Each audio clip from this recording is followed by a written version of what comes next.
Salutare tuturor! Sunt Ștefan, iar astăzi facem unboxing și review unui produs de la o firmă de la care credeam că nu o să mai fac review-uri prea curând, mai ales la, nu știu, la căști de fapt n-am mai făcut până acum. Telefoane rămâne de văzut dacă mai facem pe viitor sau nu. Am în fața mea o pereche de căști Huawei FreeBuds SE2. De unde or fi venit ei cu denumirea asta de SE și ce însemna SE ei știu, dar pot să știu de unde au copiat-o. E o pereche de căști de buget, undeva la 150 de lei la momentul actual, pana mea, 30 de euro. Sunt un fel de Best Buy în zona asta de preț, dar hai să discutăm mai mult despre ele, să vedem dacă chiar merită sau nu, să vedem dacă mă impresionează, dacă îmi plac la banii ceruți. Am aici versiunea neagră, există și pe alb și pe un bleu deschis. Și cam asta e cutia în care vin ele, o cutiuță mică. Din câte știu și ele ar trebui să fie foarte micuțe. Dar hai să vedem ce zice cutiuța mai întâi. Are și o agățătoare de asta. Pe spate văd că avem un pic din specificațiile tehnice. Ce e cel mai interesant e că bateria ține 9 ore încărcată și 40 de ore cu tot cu carcasă. Din câte am înțeles, cu totul se încarcă undeva la 110 minute și dacă sunt complet descărcate căștile, 10 minute de stat în carcasă îți oferă 3 ore de playback pe muzică. Sunt ușoare, din câte am înțeles undeva la 3,8 grame per cască și sunt foarte ergonomice. Au fost testate foarte multe tipuri de canale auditive pentru a veni cu designul ăsta care să se potrivească la majoritatea lumii. Eu am urechile foarte largi și vedem imediat dacă mi se potrivesc sau nu. Uite, chestia asta scrie și aici. Sunt tipe 54 Distance Splash Resistant, adică nu rezistă sub apă, dar rezistă la udătură, cum să zic, transpirație, ploaie, chestii de genul. Dynamic Driver, vedem cum se aud imediat și se conectează cu Bluetooth 5.3, ceea ce înseamnă că o să aibă o conexiune cu latență foarte mică, răspuns instant, adică sunt bune și pentru conferințe și dacă te joci ceva, un shooter pe telefon și trebuie să ai răspuns imediat. Imediat din cască sunt ok. Alte specificații pe aici ce am mai avea? Faptul că se încarcă rapid, dar avem nevoie de un încărcător de între 3,5 și 5W, care da, nu este inclus în pachet, bineînțeles, dar nici nu mă așteptam să fie inclus la o pereche de căști. Hai să le mânuim cu Oldie Trusty Knife, care nu știu dacă mai taie, dar uite că încă taie. Important e să-i taie pe dușmanii. Scăpăm de țipla asta și mai departe de unde vedeți, facem de sus sau de jos? Sus par lipite. Hai să începem de jos. De jos cred că și trebuie. Avem și o agățătoare de asta de tras afară. Cutia goală o dăm într-o parte. Căștile pe partea asta într-o țiplă. Pe partea opusă ce avem? Garanție. Un fel de manual, ghid de pornire rapidă. În mai multe limbi, inclusiv română. Și un cablu USB tip C pentru încărcare. Scrie și pe cablu 3 amperi. E un cablu scurt de la USB normal la USB tip C. Ia, căștile vin în carcasa asta mică și drăguță. Băi, arată la prima vedere, sincer, arată super bine și super premium. Scrie și Huawei pe carcasă. Foarte drăguțe sunt.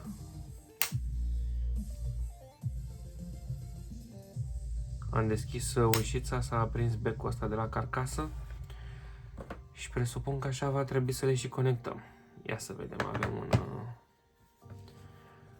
telefon aici și vedem dacă ne apar pe Bluetooth. Că asta n-am căutat încă să vedem cum se conectează la Bluetooth. Pe carcasă n-am niciun buton sau ceva de genul. Poate trebuie să le scot din cutiuță. Le-am scos din cutiuță, au și niște țiple pe ele. Am dat țipla la o parte.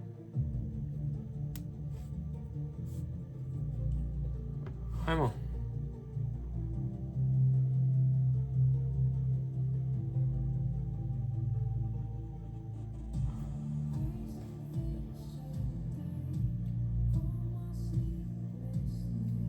apăreți pe Bluetooth.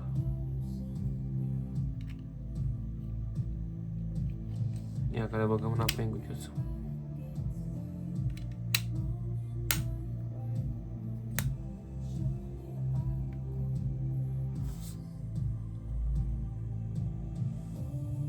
Gata.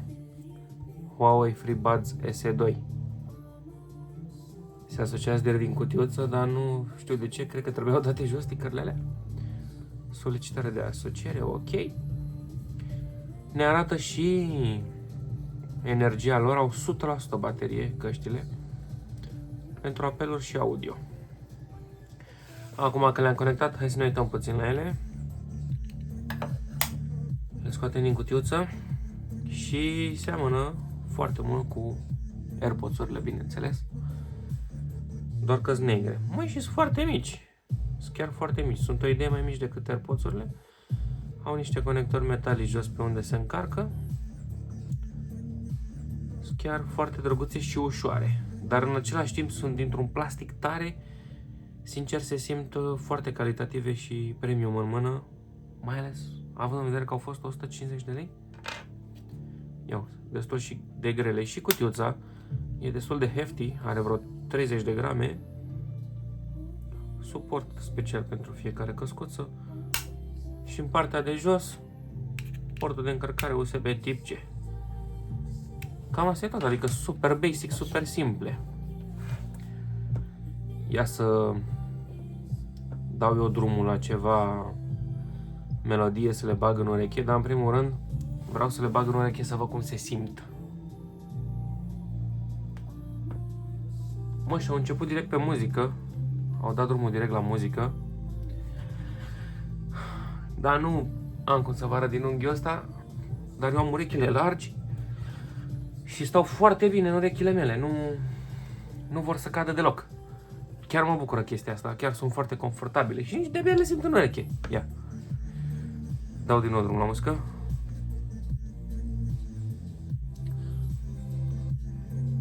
Volumul urcă destul de sus. Claritatea nu e perfectă, dar au și ceva bas. Ia să-i dau mai la bas.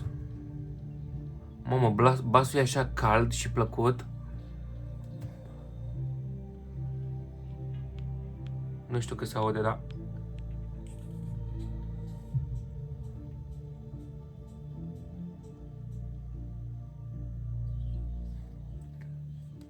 și au și touch control, ghiși ce? Am dat pe casca din dreapta. Am atins casca din dreapta și mi-a schimbat melodia.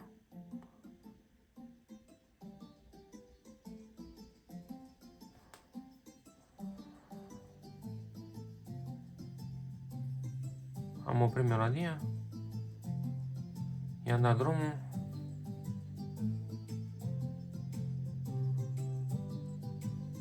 Și scot și un sunet.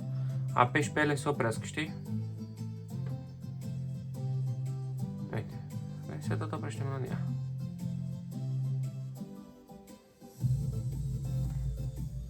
Da. Chiar foarte faine, foarte drăguțe căștile astea și sincer se au foarte, foarte bine. Se au foarte bine. Pentru o pereche de căști de 150 de lei m-au convins. Vă dați seama că recomandarea mea e să le luați dacă aveți bugetul ăsta de 150 de lei pentru o pereche de căști True Wireless. Foarte ușoare, foarte compacte. Uite, vezi chestia asta mică? Intră perfect în buzunarul ăla mic din dreapta de la blugi. Chiar îmi plac, chiar m-a impresionat. Chiar m-a impresionat. Da, chiar le recomand cu căldură. Sunt Ștefan, sper că v-a plăcut acest scurt unboxing și un pic de review. Nu uitați să dați un like, un share și neapărat un subscribe.